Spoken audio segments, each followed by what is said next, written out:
जुड़े हुए हो पंजाबी रेडियो यूएसए ਦੇ ਨਾਲ ਤੇ ਮੈਂ ਹਾਂ ਪ੍ਰਵੀਨ ਸ਼ਰਮਾ ਲੈ ਕੇ ਹਾਜ਼ਰ ਹਾਂ ਪ੍ਰੋਗਰਾਮ ਖਬਰ ਤੇ ਨਜ਼ਰ ਪ੍ਰੋਗਰਾਮ ਦੇ ਵਿੱਚ ਕਈ ਅਹਿਮ ਤੇ ਕਈ ਖਾਸ ਖਬਰਾਂ ਵੱਲ ਵਧਣ ਤੋਂ ਪਹਿਲਾਂ ਧੰਨਵਾਦ ਕਰਦੇ ਚਲੀਏ ਸਪਾਂਸਰਸ ਦਾ ਜਿਹੜੇ ਜ਼ਰੀਆ ਬਣਦੇ ਨੇ ਇਹਨਾਂ ਪ੍ਰੋਗਰਾਮਾਂ ਨੂੰ ਤੁਹਾਡੇ ਤੱਕ ਪਹੁੰਚਾਉਣ ਦੇ ਲਈ ਖਾਲਸਾ ਇੰਸ਼ੋਰੈਂਸ ਏਜੰਸੀ ਵਾਲੇ ਜਿਨ੍ਹਾਂ ਤੋਂ ਤੁਸੀਂ ਹਰ ਤਰੀਕੇ ਦੀ ਇੰਸ਼ੋਰੈਂਸ ਲੈ ਸਕਦੇ ਹੋ। ਇੰਸ਼ੋਰੈਂਸ ਬਾਰੇ ਪਤਾ ਕਰਨ ਦੇ ਲਈ ਇਹਨਾਂ ਦਾ ਨੰਬਰ ਹੈ 408 272 2500। ਇਹ 1992 ਤੋਂ ਲਗਾਤਾਰ ਇੰਸ਼ੋਰੈਂਸ ਬਿਜ਼ਨਸ ਦੇ ਵਿੱਚ ਸ਼ਾਨਦਾਰ ਸੇਵਾਵਾਂ ਦੇ ਰਹੇ ਨੇ ਤੇ ਅਮਰੀਕਾ ਭਰ ਦੇ ਵਿੱਚ ਇੰਸ਼ੋਰੈਂਸ ਕਰਦੇ ਨੇ। ਓਬਾਮਾ ਕੇਅਰ, ਮੈਡੀਕੇਅਰ ਜਾਂ ਫਿਰ ਕਵਰਡ ਕੈਲੀਫੋਰਨੀਆ ਬਾਬਤ ਪਾਲਿਸੀ ਕਰਵਾਉਣ ਦੇ ਲਈ ਸਲਾਹ ਲੈਣ ਦੇ ਲਈ ਅੱਜ ਹੀ ਕਾਲ ਕਰੋ 408 272 2500 ਤੇ। ਟਰਕੀਅਨ ਇਮੀਗ੍ਰੇਸ਼ਨ ਲਾ ਫਰਮ ਵਾਲੇ ਜੇ ਟਰਕੀਆਨਾ ਟੋਨੀ ਟਰਕੀਆਨਾ ਦੇ ਨਾਲ ਤੁਸੀਂ ਯੂਐਸ ਇਮੀਗ੍ਰੇਸ਼ਨ ਬਾਬਤ ਕੋਈ ਵੀ ਸਲਾਹ ਕਰਨੀ ਹੈ, ਕੋਈ ਵੀ ਸਵਾਲ ਪੁੱਛਣਾ ਤੇ ਇਹਨਾਂ ਦਾ ਨੰਬਰ ਹੈ 415 909 0503। ਗੁਰਦੀਪ ਸਿੰਘ ਬਿਰਦੀ ਕਲੋਬਸ, ਮਨਦੀਪ ਸਿੰਘ, ਸੰਦੀਪ ਕੌਰ ਸੈਨ ਹੋਜ਼ੇ, ਗੁਰਪਾਲ ਸਿੰਘ ਸੈਕਰਾਮੈਂਟੋ, ਜਿੰਦ ਕੌਰ ਬੇਕਰਸਫੀਲਡ, ਕਮਲਜੀਤ ਸਿੰਘ ਮੱਖਣ ਦੌਲਤਪੁਰੀਆ ਸੈਂਟਰਲ ਵੈਲੀ ਤੇ ਜੱਸੀ ਗਿੱਲ ਪਲੰਬਿੰਗ ਵਾਲੇ ਬੇਕਰਸਫੀਲਡ ਤੋਂ। ਇਹਨਾਂ ਸਾਰੇ ਹੀ ਸਪਾਂਸਰਸ ਦਾ ਬਹੁਤ-ਬਹੁਤ ਧੰਨਵਾਦ। ਤੇ ਜੇਕਰ ਤੁਸੀਂ ਵੀ ਪੰਜਾਬੀ ਡੀਐਸਏ ਦੇ ਇਹਨਾਂ ਪ੍ਰੋਗਰਾਮਾਂ ਨੂੰ ਸਪਾਂਸਰ ਕਰਨਾ ਚਾਹੁੰਦੇ ਹੋ ਤਾਂ ਸਟੂਡੀਓ ਦਾ ਨੰਬਰ ਹੈ 408 272 5200। ਅੱਜ ਦਾ ਇਹ ਖਬਰ ਤੇ ਨਜ਼ਰ ਪ੍ਰੋਗਰਾਮ ਸਾਲ 2024 ਦੀ 21 ਜੁਲਾਈ ਦਾ ਪ੍ਰੋਗਰਾਮ ਹੈ ਤੇ ਦਿਨ ਅੱਜ ਐਤਵਾਰ ਹੈ। ਖਬਰਾਂ ਦੀ ਸ਼ੁਰੂਆਤ ਕਰਦੇ ਹਾਂ ਵੱਡੀਆਂ ਕੌਮਾਂਤਰੀ ਖਬਰਾਂ ਤੋਂ। ਇਸ ਵੇਲੇ ਦੀ ਖਬਰ ਅਮਰੀਕਾ ਦੀ ਸਿਆਸਤ ਦੇ ਨਾਲ ਜੁੜੀ ਆ ਰਹੀ ਹੈ, ਜਿਸ ਖਬਰ ਦੀ ਬਹੁਤ ਜ਼ਿਆਦਾ ਚਰਚਾ ਵਰਲਡ ਲੈਵਲ ਤੇ ਇਸ ਖਬਰ ਦੇ ਬਾਰੇ ਦੁਨੀਆ ਕਿਆਸਰਾਈਆਂ ਤੇ ਚਰਚਾਵਾਂ ਕਰ ਰਹੀ ਹੈ। ਅਮਰੀਕੀ ਰਾਸ਼ਟਰਪਤੀ ਜੋ ਬਾਈਡਨ ਨੇ ਮੁੜ ਰਾਸ਼ਟਰਪਤੀ ਚੋਣਾਂ ਨਾ ਲੜਨ ਦਾ ਫੈਸਲਾ ਕੀਤਾ ਹੈ। ਉਹਨਾਂ ਨੇ ਆਪਣੀ ਸਹਿਯੋਗੀ ਕਮਲਾ ਹੈਰਿਸ ਨੂੰ ਸਮਰਥਨ ਦਿੱਤਾ ਹੈ। ਬਾਈਡਨ ਨੇ ਆਪਣੇ ਸੋਸ਼ਲ ਮੀਡੀਆ ਅਕਾਊਂਟਸ ਤੇ ਬਿਆਨ ਦੇ ਰਾਹੀਂ ਇਹ ਜਾਣਕਾਰੀ ਦਿੱਤੀ ਹੈ। ਸਾਬਕਾ ਰਾਸ਼ਟਰਪਤੀ ਡੋਨਲਡ ਟਰੰਪ ਰਿਪਬਲਿਕਨ ਪਾਰਟੀ ਵੱਲੋਂ ਚੋਣ ਮੈਦਾਨ ਦੇ ਵਿੱਚ ਨੇ। ਅਮਰੀਕਾ ਦੇ ਵਿੱਚ 4 ਮਹੀਨਿਆਂ ਬਾਅਦ ਰਾਸ਼ਟਰਪਤੀ ਚੋਣਾਂ ਹੋਣੀਆਂ ਨੇ। ਜੂਨ ਦੇ ਅਖੀਰ ਦੇ ਵਿੱਚ ਰਿਪਬਲਿਕਨ ਪਾਰਟੀ ਦੇ ਉਮੀਦਵਾਰ ਡੋਨਲਡ ਟਰੰਪ ਅਤੇ ਰਾਸ਼ਟਰਪਤੀ ਜੋ ਬਾਈਡਨ ਦੇ ਵਿਚਕਾਰ ਬਹਿਸ ਹੋਈ ਹੈ। ਇਸ ਬਹਿਸ ਦੇ ਵਿੱਚ ਬਾਈਡਨ ਦੀ ਕਾਰਗੁਜ਼ਾਰੀ ਨਿਰਾਸ਼ ਕਰਨ ਵਾਲੀ ਰਹੀ ਹੈ ਅਤੇ ਅਕਸਰ ਹੀ ਉਹਨਾਂ ਦੀ ਖੇਮਿਆਂ ਦੇ ਵਿੱਚ ਡੈਮੋਕ੍ਰੈਟਿਕ ਖੇਮਿਆਂ ਦੇ ਵਿੱਚ ਉਹਨਾਂ ਦੀ ਇਸ ਪਰਫਾਰਮੈਂਸ ਦੀ ਆਲੋਚਨਾ ਦੇ ਚਰਚੇ ਹੁੰਦੇ ਰਹੇ। ਉਸ ਤੋਂ ਬਾਅਦ ਹੀ ਡੈਮੋਕ੍ਰੇਟ ਆਗੂਆਂ ਵੱਲੋਂ ਬਾਈਡਨ ਤੇ ਉਹਨਾਂ ਦੀ ਉਮੀਦਵਾਰੀ ਵਾਪਸ ਲੈਣ ਦਾ ਦਬਾਅ ਬਣਾਇਆ ਜਾ ਰਿਹਾ ਸੀ। ਲੰਘੇ ਦਿਨੀ ਓਬਾਮਾ ਦਾ ਵੀ ਬਿਆਨ ਆਪਾਂ ਤੁਹਾਡੇ ਸਾਰਿਆਂ ਦੇ ਸਾਹਮਣੇ ਪੇਸ਼ ਕੀਤਾ ਸੀਗਾ। ਓਬਾਮਾ ਦੇ ਬਿਆਨ ਦੇ ਵਿੱਚ ਕਿਹਾ ਸੀਗਾ ਕਿ ਉਹਨਾਂ ਨੂੰ ਹਟ ਜਾਣਾ ਚਾਹੀਦਾ ਹੈ। ਜੋ ਬਾਈਡਨ ਨੇ ਕਿਹਾ ਕਿ ਉਹਨਾਂ ਦਾ ਫੈਸਲਾ ਦੇਸ਼ ਅਤੇ ਉਹਨਾਂ ਦੀ ਪਾਰਟੀ ਦੇ ਹਿੱਤ ਵਿੱਚ ਹੈ।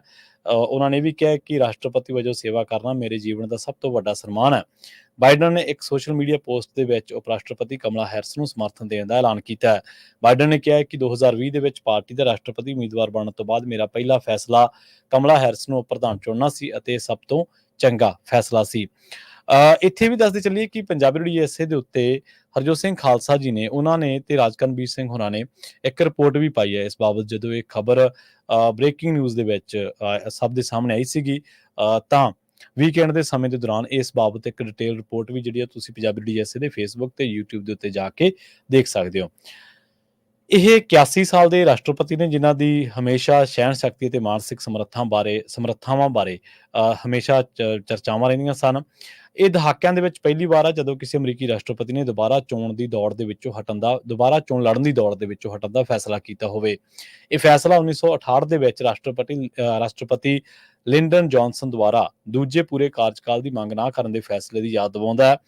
ਇਸ ਫੈਸਲੇ ਦੇ 56 ਸਾਲਾਂ ਬਾਅਦ ਕੋਈ ਅਮਰੀਕੀ ਰਾਸ਼ਟਰਪਤੀ ਚੋਣ ਮੈਦਾਨ ਦੇ ਵਿੱਚੋਂ ਬਾਹਰ ਹੋਇਆ ਹੈ। ਅਸਲ ਦੇ ਵਿੱਚ ਸਾਬਕਾ ਰਾਸ਼ਟਰਪਤੀ ਡੋਨਲਡ ਟਰੰਪ ਦੇ ਖਿਲਾਫ ਪ੍ਰਭਾਵਸ਼ਾਲੀ ਢੰਗ ਦੇ ਨਾਲ ਪ੍ਰਚਾਰ ਕਰਨ ਅਤੇ ਅਗਲੇ 4 ਸਾਲਾਂ ਤੱਕ ਦੇਸ਼ ਨੂੰ ਸ਼ਾਸਨ ਦੇਣ ਦੀ ਉਹਨਾਂ ਦੀ ਸਮਰੱਥਾ ਬਾਰੇ ਵੀ ਬਹੁਤ ਸਾਰੇ ਸ਼ੱਕ ਸ਼ੁਬਾ ਸੀਗੇ। ਇਸੇ ਕਰਕੇ ਉਹਨਾਂ ਨੇ ਇਹ ਫੈਸਲਾ ਲਿਆ। ਦੱਸਿਆ ਜਾ ਰਿਹਾ ਹੈ ਕਿ ਟਰੰਪ ਦੇ ਕਤਲ ਦੇ ਯਤਨ ਤੋਂ ਬਾਅਦ ਤੇ ਉਸ ਤੋਂ ਬਾਅਦ ਉਹਦੀ ਜਿਹੜੀ ਚੋਣ ਪ੍ਰਚਾਰ ਦੀ ਮੁਹਿੰਮ ਹੈ ਜਿਹੜੀ ਉਹ ਬਹੁਤ ਜ਼ਿਆਦਾ ਅੱਗੇ ਵੱਧ ਗਈ ਹੈ ਤੇ ਰਾਸ਼ਟਰਪਤੀ ਜੋ ਬਾਈਡਨ ਇਸ ਦਾ ਮੁਕਾਬਲਾ ਕਰਨ ਦੇ ਸਮਰੱਥ ਨਹੀਂ ਮੰਨੇ ਜਾ ਰਹੇ। ਇਸੇ ਕਰਕੇ ਉਹਨਾਂ ਨੂੰ ਇਹ ਵਿਸ਼ਵਾਸ ਹੁੰਦਾ ਜਾ ਰਿਹਾ ਸੀਗਾ ਕਿ ਇੱਕ ਵਾਰੀ ਜਿਹੜੀ ਹਾਰ ਹੈ ਉਹਨਾਂ ਨੂੰ ਸ਼ਾਇਦ ਪ੍ਰਭਾਵਿਤ ਕਰੂਗੀ ਜਾਂ ਉਹਨਾਂ ਨੂੰ ਪਾਰਟੀ ਦੇ ਅੰਦਰੋਂ ਵੀ ਬਹੁਤ ਸਾਰੇ ਲੀਡਰਾਂ ਦਾ ਉਹਨਾਂ ਦੇ ਉੱਤੇ ਇਸ ਗੱਲ ਨੂੰ ਲੈ ਕੇ ਦਬਾਅ ਸੀਗਾ। ਅਗਲੀ ਖਬਰ ਦੇ ਵੱਲ ਵਧਦੇ ਹਾਂ। ਜੈਕਸਨਵਿਲੇ ਜੈਗੁਆਰਸ ਨੇ $22 ਮਿਲੀਅਨ ਦੀ ਚੋਰੀ ਦੇ ਮਾਮਲੇ ਦੇ ਵਿੱਚ ਅਮਰੀਕਾ ਦੇ ਵਿੱਚ ਭਾਰਤੀ ਮੂਲ ਦੇ ਅਮਿਤ ਪਟੇਲ ਤੇ ਕੇਸ ਦਾਇਰ ਕੀਤਾ, ਜਿਸ ਕਰਕੇ ਉਸ ਨੂੰ ਹੁਣ 3 ਗੁਣਾ ਵੱਧ ਰਕਮ ਅਦਾ ਕਰਨੀ ਪੈ ਸਕਦੀ ਹੈ। ਜੈਗੁਆਰਸ ਨੇ ਆਪਣੇ ਇਸ ਸਾਬਕਾ ਕਰਮਚਾਰੀ ਭਾਰਤੀ ਮੂਲ ਦੇ ਅਮਿਤ ਪਟੇਲ ਤੇ $66 ਮਿਲੀਅਨ ਦਾ ਮੁਕੱਦਮਾ ਕੀਤਾ ਹੈ। ਅਮਿਤ ਪਟੇਲ ਨੇ ਅਮਰੀਕਾ ਦੇ ਫੁੱਟਬਾਲ ਟੀਮ ਘੁਟਾਲੇ ਦੇ ਵਿੱਚ ਆਪਣੀ ਆਲੀਸ਼ਾਨ ਜੀਵਨ ਸ਼ੈਲੀ ਨੂੰ ਕਾਇਮ ਰੱਖਣ ਦੇ ਲਈ ਜੈਕਸਨਵਿਲੇ ਜੈਗੁਆਰਸ ਟੀਮ ਦੇ ਵਿੱਤੀ ਲੈਣ ਦੇਣ ਨੂੰ ਸੰਭਾਲਦਿਆਂ ਇਹ ਚੋਰੀ ਕੀਤੀ ਸੀ। ਉਸਨੇ ਜੈਕਸਨਵਿਲੇ ਜੈਗੁਆਰਸ ਟੀਮ ਦੇ ਵਰਚੁਅਲ ਕ੍ਰੈਡਿਟ ਕਾਰਡ ਤੋਂ $22 ਮਿਲੀਅਨ ਚੋਰੀ ਕੀਤੇ ਅਤੇ ਇਸ ਰਕਮ ਨੂੰ ਜੂਏਬਾਜ਼ੀ ਅਤੇ ਹੋਰ ਆਲੀਸ਼ਾਨ ਜ਼ਿੰਦਗੀ ਜਿਉਣ ਦੇ ਲਈ ਖਰਚਿਆਂ ਦੇ ਉੱਤੇ ਖਰਚ ਕੀਤਾ। ਇਹਨਾਂ ਨਹੀਂ ਉਸ ਤੇ ਕੰਪਨੀ ਦੇ ਬਜਟ ਦੇ ਵਿੱਚੋਂ ਟੈਸਲਾ ਕਾਰਾਂ ਅਤੇ ਹੋਰ ਕਈ ਮਹਿੰਗੀਆਂ ਗੱਡੀਆਂ ਦੀ ਖਰੀਦਦਾਰੀ ਕਰਨ ਦਾ ਵੀ ਦੋਸ਼ ਸੀ, ਜਿਸ ਨੂੰ ਉਸ ਨੇ ਅਦਾਲਤ ਦੇ ਵਿੱਚ ਮੰਨਿਆ ਸੀ ਅਤੇ ਉਸ ਨੂੰ 6 ਸਾਲ ਤੋਂ ਵੱਧ ਦੀ ਸਜ਼ਾ ਹੋਈ, ਜੋ ਕਿ ਜੇਲ੍ਹ ਦੇ ਵਿੱਚ ਨਜ਼ਰਬੰਦ ਹੈ। ਪਟੇਲ ਨੇ ਟੀਮ ਦੇ ਲਈ ਕੰਮ ਕੀਤਾ ਸੀ ਅਤੇ ਆਪਣੀ ਸ਼ਾਨਦਾਰ ਜੀਵਨ ਸ਼ੈਲੀ ਨੂੰ ਜਿਉਣ ਦੇ ਲਈ ਟੀਮ ਦੇ ਖਾਤੇ ਦੇ ਵਿੱਚੋਂ $22 ਮਿਲੀਅਨ ਕੱਢ ਲਏ। ਹੁਣ ਉਸ ਨੇ ਕ੍ਰੈਡਿਟ ਕਾਰਡ ਦੇ ਨਾਲ ਇੰਨੇ ਡਾਲਰ ਲਾਪਰਵਾਹੀ ਦੇ ਨਾਲ ਖਰਚ ਕਰਨ ਦੀ ਗੱਲ ਮੰਨ ਕੇ ਕਾਨੂੰਨੀ ਕਾਰਵਾਈ ਉਹਦੇ ਤੇ ਸ਼ੁਰੂ ਹੋ ਚੁੱਕੀ ਹੈ। ਇਸੇ ਦੌਰਾਨ ਇਹ ਵੀ ਇਲਜ਼ਾਮ ਲੱਗੇ ਨੇ ਕਿ ਅਮਿਤ ਪਟੇਲ ਨੇ ਜੂਏ ਤੇ ਦਿਖਾਵੇ ਦੀ ਜੀਵਨ ਨੂੰ ਜਿਉਣ ਦੇ ਲਈ ਇੰਨਾ ਵੱਡਾ ਘਪਲਾ ਕੀਤਾ ਸੀ ਅਤੇ ਇਸੇ ਦੌਰਾਨ ਟੀਮ ਨੇ $1 ਮਿਲੀਅਨ ਦਾ ਘਪਲਾ ਫੜਦਿਆਂ ਇੰਨੀ ਵੱਡੀ ਕਾਰਵਾਈ ਕੀਤੀ ਹੈ। ਵਿਦੇਸ਼ਾਂ ਦੇ ਵਿੱਚ ਪੰਜਾਬੀ ਨੌਜਵਾਨਾਂ ਦੀਆਂ ਮੌਤਾਂ ਦਾ ਸਿਲਸਿਲਾ ਰੁਕਣ ਦਾ ਨਾਮ ਨਹੀਂ ਲੈ ਰਿਹਾ। ਅਜਿਹਾ ਹੀ ਇੱਕ ਹੋਰ ਮਾਮਲਾ ਕੈਨੇਡਾ ਤੋਂ ਸਾਹਮਣੇ ਆਇਆ, ਜਿੱਥੇ ਇੱਕ 33 ਸਾਲਾ ਨੌਜਵਾਨ ਦੀ ਬ੍ਰੇਨ ਅਟੈਕ ਕਰਕੇ ਮੌਤ ਹੋ ਗਈ ਹੈ। ਮ੍ਰਿਤਕ ਨੌਜਵਾਨ ਦੀ ਪਛਾਣ ਵਰਿੰਦਰ ਸਿੰਘ ਵਜੋਂ ਹੋਈ ਹੈ, ਜੋ ਕਿ ਕਪੂਰਥਲਾ ਦੇ ਪਿੰਡ ਮੰਡੇਰ ਬੇੜ ਦਾ ਵਸਨੀਕ ਸੀ ਅਤੇ ਕਰੀਬ 4 ਦਿਨ ਪਹਿਲਾਂ ਹੀ ਕੈਨੇਡਾ ਦੇ ਵਿੱਚ ਚੰਗੇ ਭਵਿੱਖ ਦੀ ਤਲਾਸ਼ ਦੇ ਵਿੱਚ ਗਿਆ ਸੀ। 5ਵੇਂ ਦਿਨ ਉਸ ਦੀ ਮੌਤ ਦੀ ਖਬਰ ਮਿਲ ਗਈ। ਜਿਵੇਂ ਇਹ ਖਬਰ ਪਿੰਡ ਦੇ ਵਿੱਚ ਪਹੁੰਚੀ ਤਾਂ ਇਲਾਕੇ ਭਰ ਦੇ ਵਿੱਚ ਸੋਗ ਦੀ ਲਹਿਰ ਫੈਲ ਗਈ। ਤਾਹਾਂ ਮਾਰ-ਮਾਰ ਰੋਂਦੀ ਮਾਂ ਪੁੱਤ ਨੂੰ ਆਵਾਜ਼ਾਂ ਮਾਰਦੀ ਕਹਿ ਰਹੀ ਹੈ ਕਿ ਮੇਰੀ ਤਾਂ ਦੁਨੀਆ ਹੀ ਤੇਰੇ ਨਾਲ ਵਸਦੀ ਸੀ, ਹੁਣ ਮੈਂ ਤੈਨੂੰ ਕਿੱਥੋਂ ਲੱਭਾਂ ਕੀ। 12 ਤਰੀਕ ਨੂੰ ਜਲੰਧਰ ਤੋਂ ਦਿੱਲੀ ਦੇ ਲਈ ਚਾਵਾਂ ਦੇ ਨਾਲ ਇਹ ਪੁੱਤ ਨੂੰ ਰਵਾਨਾ ਕੀਤਾ ਗਿਆ ਸੀ। ਆਖਰੀ ਗੱਲਬਾਤ ਪੁੱਤ ਦੇ ਨਾਲ 14 ਤਰੀਕ ਨੂੰ ਹੋਈ ਸੀ, ਜਦੋਂ ਉਸ ਨੇ ਉੱਥੇ ਜਾ ਕੇ ਨਵਾਂ ਸਿਮ ਲਿਆ ਸੀ। ਲੜਕੇ ਦੇ ਪਰਿਵਾਰ ਨੇ ਭਰੇ ਮਨ ਦੇ ਨਾਲ ਦੱਸਿਆ ਕਿ ਅਜੇ ਤਾਂ ਵਰਿੰਦਰ ਦੇ ਪਰਿਵਾਰ ਨੇ ਵਿਦੇਸ਼ ਜਾਣ ਦੀਆਂ ਖੁਸ਼ੀਆਂ ਹੀ ਮਨਾਈਆਂ ਸਨ ਤਾਂ ਉੱਪਰੋਂ ਇਹ ਮਨਹੂਸ ਖਬਰ ਉਹਨਾਂ ਦੇ ਪਿੰਡ ਪਹੁੰਚ ਗਈ, ਜਿਸ ਨੂੰ ਪੂਰੇ ਪਰਿਵਾਰ ਅਤੇ ਪੂਰੇ ਇਲਾਕੇ ਨੇ ਹਿਲਾ ਕੇ ਰੱਖ ਦਿੱਤਾ। ਗੱਲ ਕਰਦੇ ਹਾਂ ਕਿਸਾਨੀ ਦੀ। ਭਾਰਤੀ ਕਿਸਾਨ ਯੂਨੀਅਨ ਏਕਤਾ ਸਿੱਧੂਪੁਰ ਦੇ ਸੂਬਾ ਪ੍ਰਧਾਨ ਜਗਜੀਤ ਸਿੰਘ ਡੱਲੇਵਾਲ ਨੇ ਡੇਰਾਬੱਸੀ ਦੇ ਪਿੰਡ ਕਕਰਾਲੀ ਦੇ ਵਿੱਚ ਗੁਰਦੁਆਰਾ ਸਾਹਿਬ ਦੇ ਵਿੱਚ ਕਿਸਾਨਾਂ ਦੇ ਨਾਲ ਮੀਟਿੰਗ ਕੀਤੀ ਤੇ ਇਸ ਮੌਕੇ ਉਹਨਾਂ ਨੇ ਕਿਹਾ ਕਿ ਹਰਿਆਣਾ ਸਰਕਾਰ ਵੱਲੋਂ ਕਿਸਾਨਾਂ ਤੇ ਤਸ਼ੱਦਦ ਢਾਉਣ ਅਤੇ ਗੋਲੀਆਂ ਚਲਾਉਣ ਵਾਲੇ ਪੁਲਿਸ ਮੁਲਾਜ਼ਮਾਂ ਨੂੰ ਸਨਮਾਨਿਤ ਕਰਨਾ ਬੇਹੱਦ ਨਿੰਦਣਯੋਗ ਹੈ, ਜਿਸ ਦੀ ਉਹ ਸਖਤ ਸ਼ਬਦਾਂ ਦੇ ਵਿੱਚ ਨਿਖੇਧੀ ਕਰਦੇ ਨੇ। ਡੱਲੇਵਾਲ ਨੇ ਕਿਹਾ ਕਿ ਸਾਨੂੰ ਐਮਐਸਪੀ ਦੀ ਖਰੀਦ ਗਰੰਟੀ ਕਾਨੂੰਨ ਲਾਜ਼ਮੀ ਤੌਰ ਤੇ ਚਾਹੀਦਾ ਹੈ ਤੇ ਇਸ ਤੋਂ ਇਲਾਵਾ ਸਰਕਾਰ ਤੋਂ ਸਵਾਮੀਨਾਥਨ ਰਿਪੋਰਟ ਲਾਗੂ ਕਰਵਾ ਕੇ ਹਟਾਂਗੇ। ਉਹਨਾਂ ਨੇ ਕਿਹਾ ਕਿ ਇਸ ਸੰਘਰਸ਼ ਦੇ ਲਈ 700 ਤੋਂ ਵੱਧ ਕਿਸਾਨ ਸ਼ਹੀਦ ਹੋਏ ਨੇ ਤੇ 425 ਦੇ ਕਰੀਬ ਜ਼ਖਮੀ ਹੋ ਚੁੱਕੇ ਨੇ। ਉਹਨੇ ਵੀ ਕਿਹਾ ਕਿ ਸਰਕਾਰ ਜਿੰਨਾ ਮਰਜ਼ੀ ਤਸ਼ੱਦਦ ਢਾਵੇ, ਹੁਣ ਉਹ ਪਿੱਛੇ ਨਹੀਂ ਹਟਣਗੇ। ਡੱਲੇਵਾਲ ਨੇ ਕਿਹਾ ਕਿ ਹਰਿਆਣਾ ਸਰਕਾਰ ਸੜਕਾਂ ਜਾਮ ਕਰਕੇ ਕਿਸਾਨਾਂ ਨੂੰ ਦਿੱਲੀ ਜਾਣ ਤੋਂ ਰੋਕ ਰਹੀ ਹੈ, ਪਰ ਹੁਣ ਹਾਈ ਕੋਰਟ ਦੇ ਫੈਸਲੇ ਤੋਂ ਬਾਅਦ ਕਿਸਾਨ ਪੂਰੀ ਤਰ੍ਹਾਂ ਦੇ ਨਾਲ ਤਿਆਰ ਨੇ। ਸ਼ੰਭੂ ਸਰਹੱਦ ਤੇ ਟਰੈਕਟਰ ਟਰਾਲੀਆਂ ਦੀ ਗਿਣਤੀ ਵਧਾ ਦਿੱਤੀ ਗਈ ਹੈ। ਸੜਕਾਂ ਖੁੱਲਦੇ ਹੀ ਕਿਸਾਨ ਦਿੱਲੀ ਵੱਲ ਕੂਚ ਕਰਨਗੇ। ਕਿਸਾਨ ਆਪਣੀਆਂ ਮੰਗਾਂ ਦੀ ਪੂਰਤੀ ਦੇ ਲਈ ਸ਼ਾਂਤਪੂਰਵਕ ਤਰੀਕੇ ਦੇ ਨਾਲ ਦਿੱਲੀ ਵੱਲ ਮਾਰਚ ਕਰਨ ਦੇ ਲਈ ਤਿਆਰ ਬੈਠੇ ਨੇ।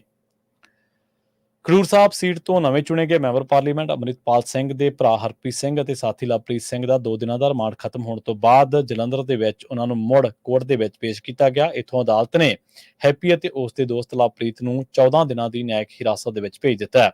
ਫਿਲੌਰ ਪੁਲਿਸ ਨੇ ਅੰਮ੍ਰਿਤਪਾਲ ਦੇ ਭਰਾ ਹਰਪ੍ਰੀਤ ਅਤੇ ਉਸ ਦੇ ਦੋਸਤ ਲਵਪ੍ਰੀਤ ਨੂੰ ਕੋਰਟ ਦੇ ਵਿੱਚ ਪੇਸ਼ ਕੀਤਾ ਸੀ, ਜਿਨ੍ਹਾਂ ਨੂੰ ਅਦਾਲਤ ਨੇ 14 ਦਿਨ ਦੇ ਲਈ ਜੁਡੀਸ਼ੀਅਲ ਕਸਟਡੀ ਦੇ ਵਿੱਚ ਭੇਜ ਦਿੱਤਾ ਹੈ। ਇਹ ਸਾਰੀ ਜਾਣਕਾਰੀ ਪੁਲਿਸ ਵੱਲੋਂ ਸਾਂਝੀ ਕੀਤੀ ਗਈ ਹੈ। ਦੱਸ ਦਈਏ ਕਿ ਖਡੂਰ ਸਾਹਿਬ ਤੋਂ ਮੈਂਬਰ ਪਾਰਲੀਮੈਂਟ ਅੰਮ੍ਰਿਤਪਾਲ ਸਿੰਘ ਦੇ ਭਰਾ ਹਰਪ੍ਰੀਤ ਸਿੰਘ ਨੂੰ ਫਲੋਰ ਦੇ ਨੇੜਿਓਂ ਆਈਸ ਡਰੱਗ ਦੇ ਸਮੇਤ ਗ੍ਰਿਫਤਾਰ ਕੀਤਾ ਗਿਆ ਸੀ। ਉਹਨਾਂ ਦੱਸਿਆ ਕਿ ਪੁਲਿਸ ਨੇ ਦੱਸਿਆ ਕਿ ਇਸ ਮਾਮਲੇ ਦੇ ਵਿੱਚ ਕੁੱਲ 3 ਵਿਅਕਤੀਆਂ ਨੂੰ ਗ੍ਰਿਫਤਾਰ ਕੀਤਾ ਗਿਆ ਸੀ। ਇਹਨਾਂ ਤਿੰਨਾਂ ਦੇ ਖਿਲਾਫ ਐਨਡੀਪੀਐਸ ਐਕਟ ਦੇ ਤਹਿਤ ਕੇਸ ਦਰਜ ਕਰਕੇ ਅਗਲੀ ਕਾਰਵਾਈ ਸ਼ੁਰੂ ਕਰ ਦਿੱਤੀ ਗਈ ਹੈ। ਗੱਲ ਕਰਦੇ ਹਾਂ ਹਾਕੀ ਦੇ ਬਾਰੇ। ਭਾਰਤੀ ਹਾਕੀ ਟੀਮ ਦਾ ਕਪਤਾਨ ਮਨਪ੍ਰੀਤ ਸਿੰਘ ਜਦੋਂ ਵੀ ਆਪਣੇ ਘਰੇ ਆਪਣੀ ਮਾਤਾ ਦੇ ਨਾਲ ਗੱਲਬਾਤ ਕਰਦਾ ਤੇ ਇਹੀ ਕਹਿੰਦਾ ਕਿ ਅਰਦਾਸ ਕਰੋ ਸਾਡੇ ਲਈ, ਸਾਨੂੰ ਜਿੱਤ ਬਹੁਤ ਜ਼ਰੂਰੀ ਹੈ ਤੇ ਤੁਹਾਡੀਆਂ ਅਰਦਾਸਾਂ ਦੀ ਸਾਨੂੰ ਲੋੜ ਹੈ। ਮਨਪ੍ਰੀਤ ਨੂੰ ਰੱਬ ਤੇ ਭਰੋਸਾ ਤੇ ਆਪਣੇ ਪਰਿਵਾਰ, ਖਾਸ ਕਰਕੇ ਆਪਣੀ ਧੀ ਜੈਸਮੀਨ ਤੋਂ ਪ੍ਰੇਰਨਾ ਮਿਲਦੀ ਹੈ। ਮਨਪ੍ਰੀਤ ਨੇ ਇਹਨਾਂ ਖੇਡਾਂ ਦੇ ਵਿੱਚ ਇਤਿਹਾਸਿਕ ਕਾਂਸੀ ਦਾ ਤਗਮਾ ਜਿੱਤਣ ਵਾਲੀ ਹਾਕੀ ਟੀਮ ਦੀ ਟੋਕੀਓ ਦੇ ਓਲੰਪਿਕ ਖੇਡਾਂ ਦੇ ਵਿੱਚ ਅਗਵਾਈ ਕੀਤੀ ਸੀ।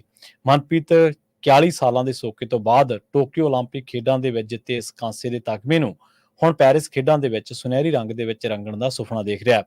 ਮਨਪ੍ਰੀਤ, ਜਿਸ ਦੀ ਉਮਰ 29 ਸਾਲ ਹੈ, ਹਾਕੀ ਦਾ ਖਿਡਾਰੀ ਹੈ ਤੇ ਭਾਰਤੀ ਹਾਕੀ ਟੀਮ ਦੀ ਕਪਤਾਨੀ ਕਰ ਚੁੱਕਿਆ ਹੈ। ਇਹ ਉਸ ਦੀ ਚੌਥੀ ਤੇ ਆਖਰੀ ਓਲੰਪਿਕ ਹੋਣੀ ਹੈ। ਭਾਵੇਂ ਕਿ ਟੀਮ ਦੀ ਵਾਗਡੋਰ ਹੁਣ ਹਰਮਨਪ੍ਰੀਤ ਸਿੰਘ ਸੰਭਾਲ ਰਿਹਾ ਹੈ, ਪਰ ਇਸ ਦੇ ਨਾਲ ਉਹ ਕਹਿੰਦੇ ਨੇ ਕਿ ਮੈਨੂੰ ਕੋਈ ਫਰਕ ਨਹੀਂ ਪੈਂਦਾ। ਮਨਪ੍ਰੀਤ ਨੇ ਇਹ ਗੱਲ ਕਹਿ ਚੁੱਕੇ ਨੇ ਉਹ ਕਿ ਮੈਂ ਭਾਵੇਂ ਹੁਣ ਕਪਤਾਨ ਨਹੀਂ ਹਾਂ, ਪਰ ਇਸ ਦੇ ਨਾਲ ਕੋਈ ਫਰਕ ਨਹੀਂ ਪੈਂਦਾ।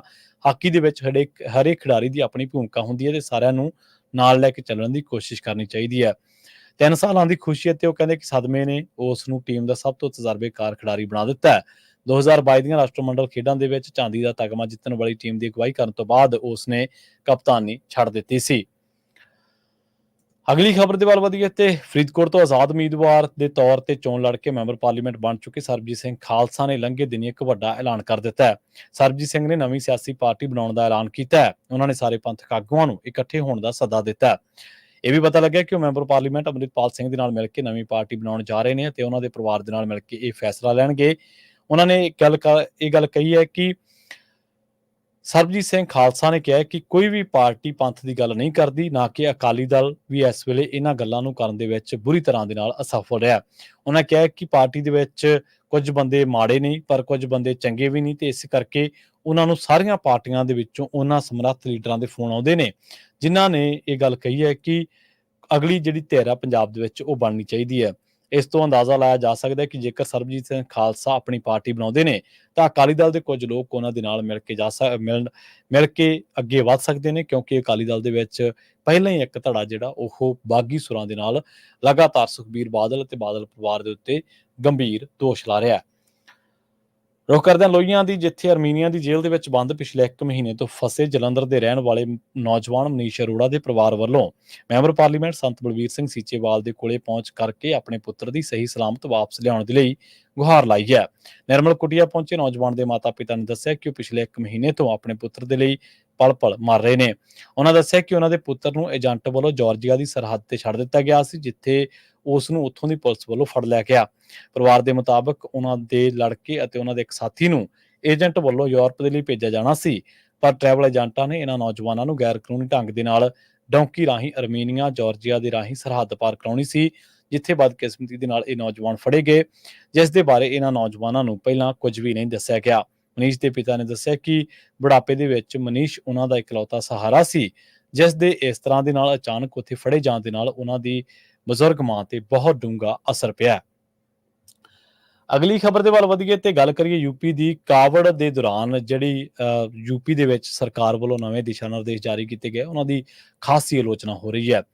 ਮੁਜ਼ੱਫਰਨਗਰ ਦੇ ਨੇੜੇ ਬਜਹੇੜੀ ਬਾਈਪਾਸ ਜੋ ਕਿ ਹਰਿਦੁਆਰ ਵੱਲ ਜਾਂਦਾ ਹੈ, ਇੱਥੇ ਇੱਕ ਪੰਜਾਬੀ ਤੜਕਾ ਢਾਬਾ ਹੈ, ਜਿਸ ਨੂੰ ਮੁਸਲਮਾਨ ਅਤੇ ਹਿੰਦੂ ਮਾਲਕ ਮਿਲ ਕੇ ਚਲਾਉਂਦੇ ਨੇ।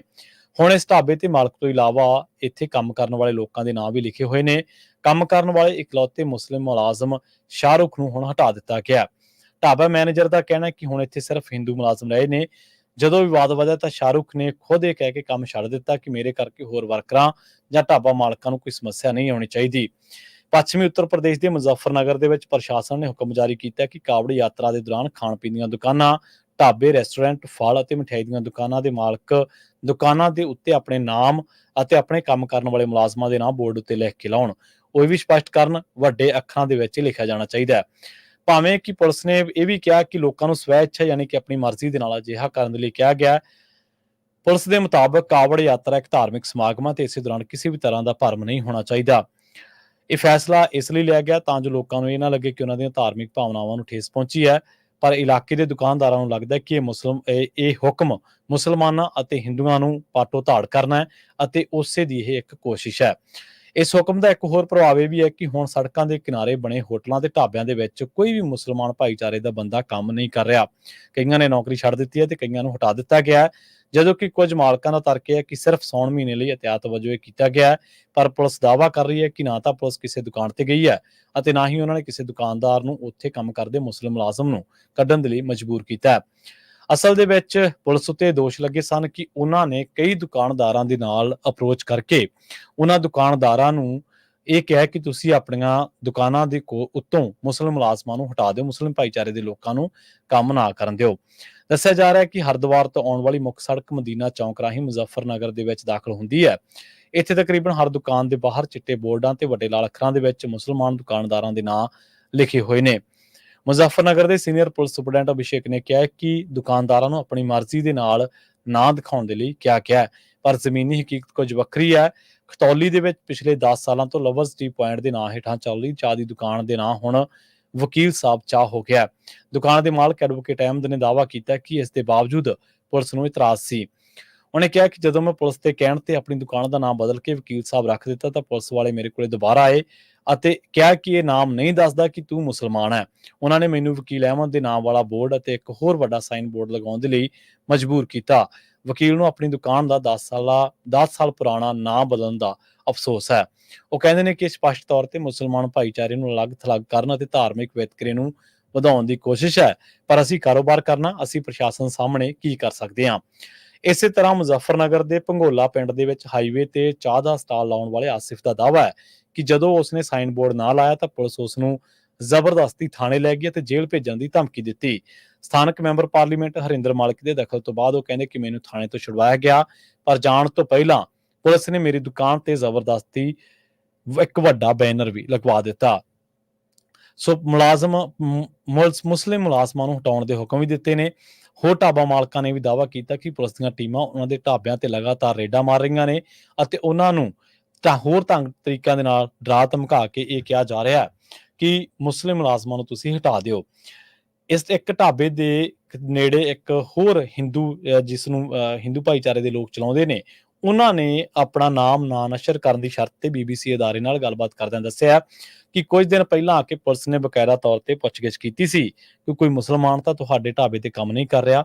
ਉਹਨਾਂ ਕਿਹਾ ਕਿ ਮੇਰੇ ਕੋਲ ਨਹੀਂ ਹੈ, ਇਸ ਕਰਕੇ ਪੁਲਿਸ ਇਹ ਕਹਿ ਕੇ ਚਲੀ ਗਈ ਕਿ ਗਾਂ ਤੋਂ ਮੁਸਲਮਾਨ ਨੂੰ ਤੂੰ ਨੌਕਰੀ ਤੇ ਰੱਖੀ ਵੀ ਨਾ। ਉਹ ਕਹਿੰਦੇ ਕਿ ਮੈਂ ਜਿਸ ਤੋਂ ਇਹ ਢਾਬਾ ਖਰੀਦਿਆ ਉਹ ਖੁਦ ਇੱਕ ਮੁਸਲਮਾਨ ਭਰਾ ਤੇ ਮੇਰੇ ਉਸ ਦੇ ਨਾਲ ਚੰਗੇ ਪਰਿਵਾਰਕ ਸਬੰਧ ਨੇ, ਪਰ ਪਿਛਲੇ ਸਾਲ ਹੋਏ ਵਿਵਾਦ ਤੋਂ ਬਾਅਦ ਉਹਨੇ ਇਹ ਢਾਬਾ ਬੰਦ ਕਰ ਦਿੱਤਾ ਸੀ ਤੇ ਹੁਣ ਮੈਂ ਇਸ ਨੂੰ ਚਲਾ ਰਿਹਾ। ਤੇ ਉਹ ਕਹਿੰਦੇ ਕਿ ਮੈਂ ਹਿੰਦੂ ਭਾਈਚਾਰੇ ਤੋਂ, ਇਸ ਕਰਕੇ ਪੁਲਿਸ ਸਾਨੂੰ ਆ ਕੇ ਬਕਾਇਦਾ ਤੌਰ ਤੇ ਪੁੱਛਗਿੱਛ ਕਰਦੀ ਹੈ ਕਿ ਤੁਹਾਡੇ ਕਿੰਨੇ ਮੁਸਲਮਾਨ ਕੰਮ ਕਰਦੇ ਨੇ ਤੇ ਉਹਨਾਂ ਨੂੰ ਤੁਸੀਂ, ਜੇਕਰ ਉਹ ਲੱਗੇ ਹੋਏ ਨੇ ਤਾਂ ਹਟਾ ਕਿਉਂ ਨਹੀਂ ਰਹੇ ਤੇ ਉਹਨਾਂ ਦੇ ਨਾਂ ਤੁਸੀਂ ਬਕਾਇਦਾ ਤੌਰ ਤੇ ਕਿਉਂ ਨਹੀਂ ਲਿਖੇ ਹੋਏ। ਸੋ ਇਹ ਉੱਥੇ ਹਾਲਾਤ ਨੇ ਜਿਨ੍ਹਾਂ ਦੀ ਪਿਛਲੇ ਕਈ ਦਿਨਾਂ ਤੋਂ ਇਹਨਾਂ ਹਾਲਾਤਾਂ ਦੀ ਖਾਸੀ ਆਲੋਚਨਾ ਹੋ ਰਹੀ ਹੈ। ਔਰ ਪੁਲਿਸ ਸਰਕਾਰ ਵੱਲੋਂ ਜਦੋਂ ਤੇ ਕਿਹਾ ਗਿਆ ਕਿ ਤੁਸੀਂ ਆਪਣੀਆਂ ਦੁਕਾਨਾਂ ਦੇ ਬਾਹਰ ਆਪਣੇ ਨਾਂ ਲਿਖਣੇ ਆ, ਤਾਂ ਉਦੋਂ ਤੋਂ ਪ੍ਰਭਾਵ ਇਹੀ ਲਿਆ ਗਿਆ ਸੀਗਾ ਕਿ ਸਰਕਾਰ ਜਾਣਬੁੱਝ ਕੇ ਭਾਈਚਾਰਕ ਤੌਰ ਤੇ ਜਿਹੜੀ ਸਾਂਝ ਆ ਲੋਕਾਂ ਦੇ ਵਿੱਚ ਉਸ ਨੂੰ ਹੋਰ ਵਧਾਉਣਾ ਚਾਹੁੰਦੀ ਹੈ ਤੇ ਇਸ ਦੇ ਲਈ ਉਹ ਸਿਆਸੀ ਤੌਰ ਤੇ ਇਹਨਾਂ ਚੀਜ਼ਾਂ ਦਾ ਲਾਹਾ ਲੈਣਾ ਚਾਹੁੰਦੀ ਹੈ ਤੇ ਲੋਕਾਂ ਦੇ ਵਿੱਚ ਟਕਰਾਅ ਪੈਦਾ ਕਰਨਾ ਚਾਹੁੰਦੀ ਹੈ। ਇਹ ਭਾਜਪਾ ਤੇ RSS ਦੀ ਜਿਹੜੀ ਇੱਕ ਰਾਜਨੀਤੀ ਕਰਨ ਦਾ ਤਰੀਕਾਕਾਰ ਆ, ਉਹਦਾ ਹੀ ਇੱਕ ਢੰਗ ਤਰੀਕਾ ਹੈ। ਪ੍ਰੋਗਰਾਮ ਖਬਰ ਤੇ ਨਜ਼ਰ ਨੂੰ ਆਪਾਂ ਇੱਥੇ ਹੀ ਸਮਾਪਤ ਕਰਾਂਗੇ। ਤੁਹਾਡਾ ਸਾਰਿਆਂ ਦਾ ਬਹੁਤ ਬਹੁਤ ਧੰਨਵਾਦ। ਸਤਿ ਸ਼੍ਰੀ ਅਕਾਲ। ਜੁੜੇ ਰਹੋ ਪੰਜਾਬੀ ਰੇਡੀਓ USA ਦੇ ਨਾਲ।